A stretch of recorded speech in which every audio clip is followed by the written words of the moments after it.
పాత మొబైల్ని ఎక్స్చేంజ్ చేసి కొత్త మొబైల్ను తీసుకోవాలనుకుంటున్నారా? ఇంకెందుకు ఆలస్యం, త్వరపడండి.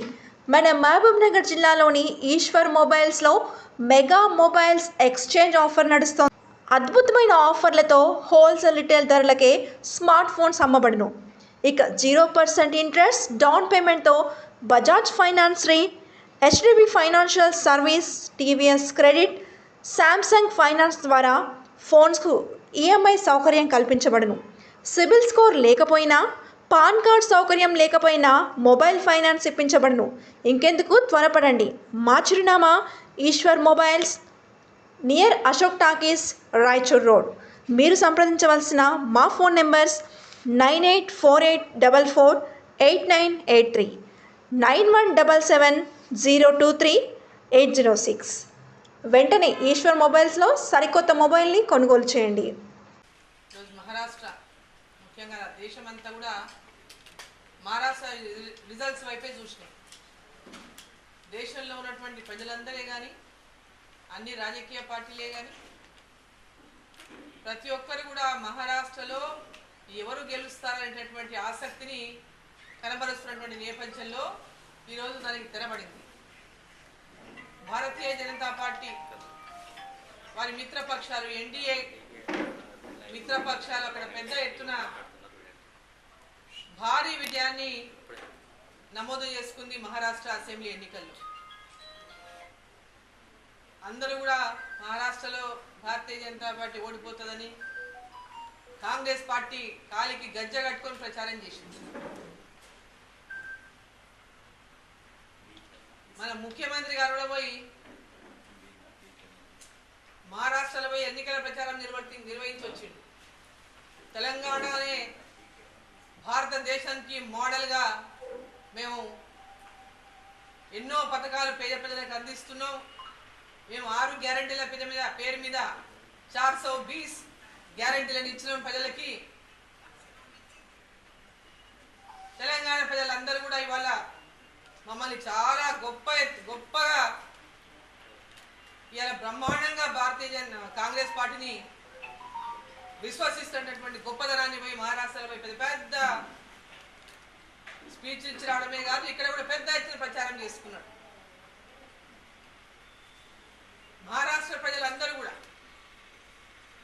తెలుగు వాళ్ళు ఎవరైతే మహారాష్ట్రలో పెద్ద ఎత్తున నివాసం ఉంటున్నారో, మన వాళ్ళు చాలా మంది అక్కడ పూనా కానీ, అటు నాందేడ్ కానీ, షోలాపూర్ కానీ, భివాండి కానీ, లాతూర్ కానీ, పెద్ద ఎత్తున ఉమర్గా కానీ చాలా పెద్ద ఎత్తున మన తెలుగు వాళ్ళు ఆ ప్రాంతాల్లో ఉంటారు. తెలుగు ప్రాంతాల్లో తెలుగు ప్రజలు నివసించే ప్రాంతాలకు వెళ్ళి కూడా ప్రత్యేకమైనటువంటి సమావేశాలు పెట్టి తెలంగాణలో బ్రహ్మాండమైనటువంటి పాలన కాంగ్రెస్ పార్టీది, తెలంగాణ రోల్ మోడల్ అయిపోతుంది భారతదేశానికి, కాంగ్రెస్ పార్టీ రోల్ మోడల్ అని చెప్పి ఈ ముఖ్యమంత్రి గారు పోయి గొప్పలు పోయి చెప్పొచ్చారు. కానీ తెలంగాణ ప్రజలకు అందరికీ కూడా ఇవాళ శటకోపం పెట్టినటువంటి పార్టీ కాంగ్రెస్ పార్టీ అని మహారాష్ట్రలో ఉన్నటువంటి తెలుగు వారందరూ కూడా కాంగ్రెస్ పార్టీ పచ్చి దగాకోరు మోసాలు చేస్తున్నటువంటి పార్టీ, ప్రజలకు 6 గ్యారెంటీల పేరు మీద హామీలు ఇచ్చి 1-2 పథకాలు అరకొర ఇచ్చి మేము బ్రహ్మాండంగా వీటిని అమలు చేస్తూ ఉన్నాం. పథకాలను మహాలక్ష్మి, గృహలక్ష్మి, కళ్యాణ లక్ష్మి, బస్సులు, ఫ్రీ బస్సులు, రైతు భరోసా, రుణమాఫీ, అదేవిధంగా రైతు కూలీలకు భరోసా, కౌలు రైతులకు భరోసా, యువకులకి నిరుద్యోగ యువకులకి నిరుద్యోగ వృత్తి, ఇట్లా అనేకమైనటువంటి హామీలు నేటికి నెరవేర్చకున్నప్పటికీ కూడా అక్కడ పోయి పెద్ద ఎత్తున ప్రచారం చేసి వచ్చింది.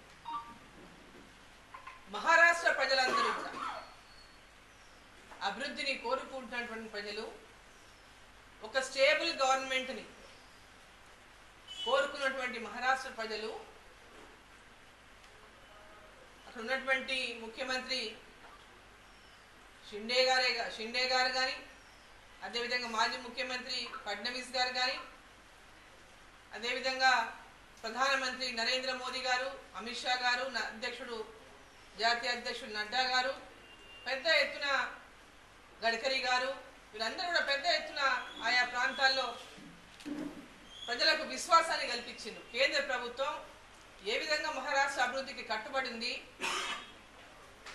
ప్రజలు భారతీయ జనతా పార్టీ వైపు, ఎన్డీఏ వైపు ఈరోజు ఇంత పెద్ద ఎత్తున నిలబడ్డారు అంటే, ఇంత పెద్ద మెజార్టీతో అక్కడ ప్రభుత్వం ఏర్పాటుకు ప్రజలు మద్దతు ఇచ్చిందంటే, ల్యాండ్ స్లైడ్ విక్టరీ మహారాష్ట్రలో భారతీయ జనతా పార్టీది, మిత్రపక్షాలు. కాంగ్రెస్ పార్టీ సెంటిమెంట్తో రెచ్చగొట్టాలని చూసింది, గుజరాతీలకు మహారాష్ట్రియన్స్కి గొడవ పెట్టాలని చూసింది. ఒక జాతీయ పార్టీ జాతీయవాదాన్ని వీడి రాష్ట్రాల మధ్యలో చిచ్చు పెట్టేటటువంటి విధంగా కూడా వారి నాయకుడు రాహుల్ గాంధీ గారు మాట్లాడటం, దేశం యొక్క ఐక్యతను కూలదోల్చేటటువంటి విధంగా రాష్ట్రాలను విభజించాలి, ప్రాంతాలను విభజించాలి, ఒకరి లోపల ఒకరి మీద ఒకరికి శత్రుత్వాన్ని పెంచాలనేటువంటి విధంగా అనేక స్లోగన్స్ ఇచ్చిండ్రు, అనేక రకమైనటువంటి సెంటిమెంట్తో రగల్చేటటువంటి ప్రయత్నం చేసిండ్రు. గుజరాతీలు, మహారాష్ట్రియన్లు, గుజరాతీలకు ఇది పోయింది, మహారాష్ట్రలకు నష్టం జరిగింది, రకరకాలుగా ప్రచారం చేసిండు వెళ్ళి.